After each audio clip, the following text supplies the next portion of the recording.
саламат. Элимдин ден соолугу үчүн бул саламат. Саламат клуб. Элимдин ден соолугу үчүн.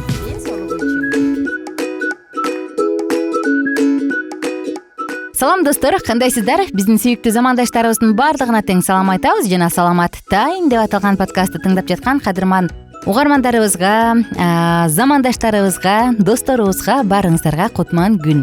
Достор, биз сиздин ден соолугуңузга кам көрүп, кайрадан кийинки жагымдуу рубрикабызды баштадык. Мына ошондуктан бул подкастта дагы сонун маалыматтар бир гана сиздер үчүн айтылат. Ошондуктан бизден алыстабаңыздар, бизди калтырбаңыз жана жакшылап тыңдаңыз.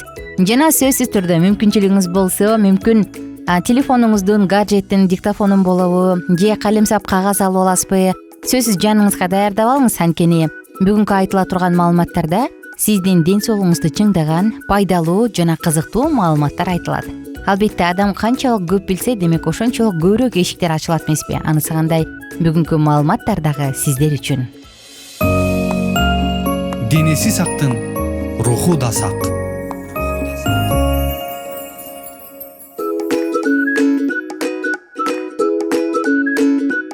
Достор, саламаттайын подкастында бүгүн биз Кытай алмалары жөнүндө сөз кылалы деп турабыз. Кытай алмалары дегенде базарда бир да курту жок, жалтыраган сары кызыл түстөгү алманы элестетпеңиз. Албетте, мен билем сиздин бул жөнүндө кандай оюңуз бар экенин, бирок мен Кытай алмалары деп аталган өзгөчө бир башка нерсеге карата оюңузду сурагым келип атат. Эгер алар саргыч өңдө болуп, анан бөлүктөргө бөлүнсөчү, анда кандай ойдо болот элеңиз? Эмне деген шумдук алма чыккан деп ойлоп жиберсеңиз керек, Бирок, достор, бүгүн биз сөз кыла турган жемиш бул апельсин. Апельсин деген сөздүн котормосу Кытай алмасы дегенди түшүндүрөт. Анда кызык боло турган болсо, апельсин тууралуу кененирээк маалымат алып, бул жемиш менен жакындан таанышкыңыз келип турса, анда бизди акырына чейин угуңуз. Жөнөдүк, алдыны көздөй. Кытай алмасы апельсиндин тарыхына бир аз токтолсок.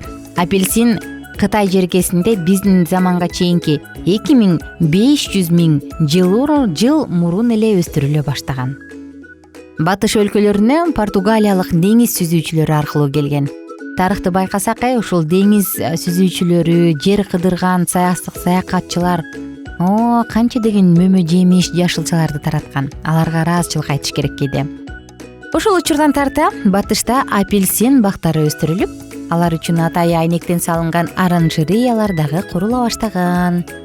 Эгерде сиз оранжерея деген сөздүн мааниси эмне болду экен десеңиз, анда бул француз тилинен которгондо апельсиндер бакчасы деп которулат. Көрдүңүзбү? Оранжереянын түп тамыры каякта жатат. Ушул апельсин тууралуу бир аз кызыктуу маалымат айтып берсек. Азыркы күндө апельсин бүткүл дүйнөнү багынты. Ошого жараша ар бир өлкө аны шартка жараша колдонуп келет. Мисалы, Афганистанда трапезада приправа катары колдонушат. Аны туура 2 бөлүккө бөлүп, куурулган тамактын үстүнө ширесин сыгып коет. Бул майлуу тамакты бат сиңирүү үчүн жасалат. Ал эми Ямайкада апельсиндин жардамы менен пол жуушат. Элестетиңиз, пол. Демек кайрадан эле майды бат кетирүү үчүн колдонулат. Кызык бекен? Албетте кызык. Биз апельсинди качан жейбиз? Күз келгенден жазга чейин жеп келебиз. Анын маалы түгөнүп, бүтүп баштаган учурда жай мезгилинде биз аны көрбөй калабыз, Дагы кызыктарды тартуулайлы жана сапарыбызды уланталы. Элестетиңиз, достор, апельсинде калория жокко эс экен. 100 грамм азыкта болгону гана 43 килокалорий бар.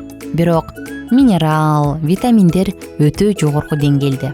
Мына ошол себептен ал пайдалуу. Жемиштин курамы С витаминине өтө бай.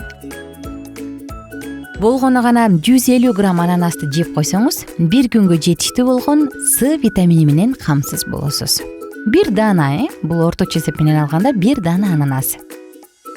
Андан сырткары, достор, жемиште темир, магний, кальций, натрий, фтор жана жез дагы жакшы өлчөмдө кездешет. Апельсиндин жумшак жемиши фитонцидке, кабыгы эфир майына бай келет. демек албетте бул жемиш пайдалуу. Кандай пайдалуу жактары бар? Эмне кылганда пайдалуу десеңиз, алдыда сөз кылалы.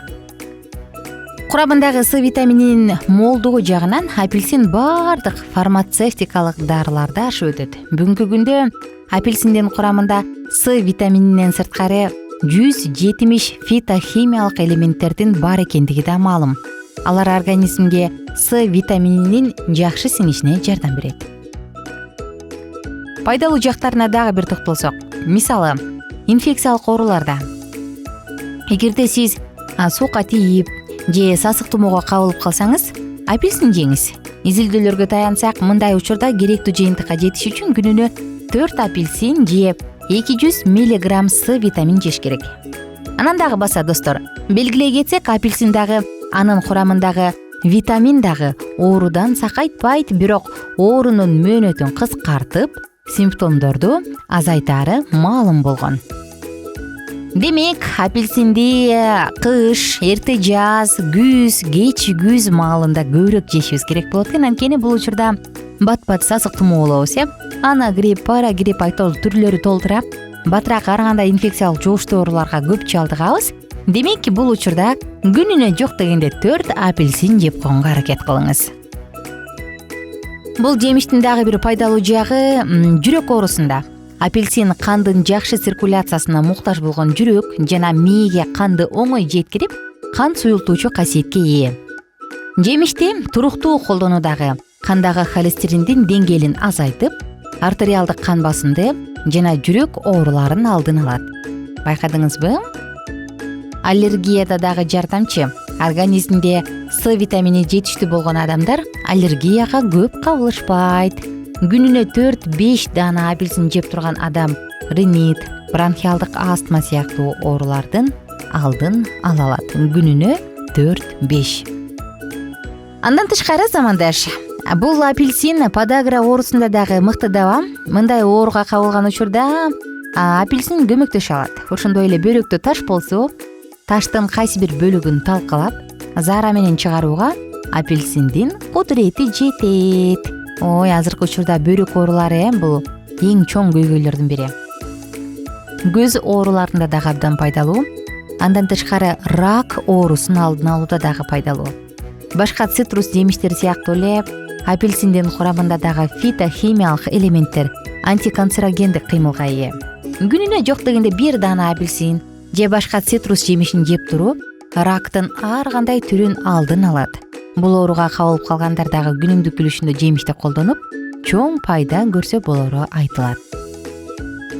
Албетте жемишти качан жейбиз дегенде, саргыч жемишти кадимкидей эле кабыгынан ажыратып жей бериңиз. Өтө күч жумшап, кабык менен жемиштин ортосундагы агыш чел кабыкты таптакыр алып салбаңыз, анткени анын дагы пайдасы бар. Эгерде сизге апельсин ширеси жакса, анда жаңы апельсинди сыгып ичиңиз. Анткени убакыт өткөндөн кийин С витамини күчүн жогото баштайт. Ошондой эле апельсинди десерт, коктейль, таттуу токочторду бышырууда дагы колдонсоңуз болот. Кытай алмасы деп которулган апельсинге карата оюңузду өзгөртүп, апельсинди көбүрөөк жеңиз. Сизде кызыктырган бардык суроолорду WhatsApp номерине жазыңыз. Биздин сандар +1 301 7 60 60 70. Дагы бир жолу +1 301 7 60 60 70.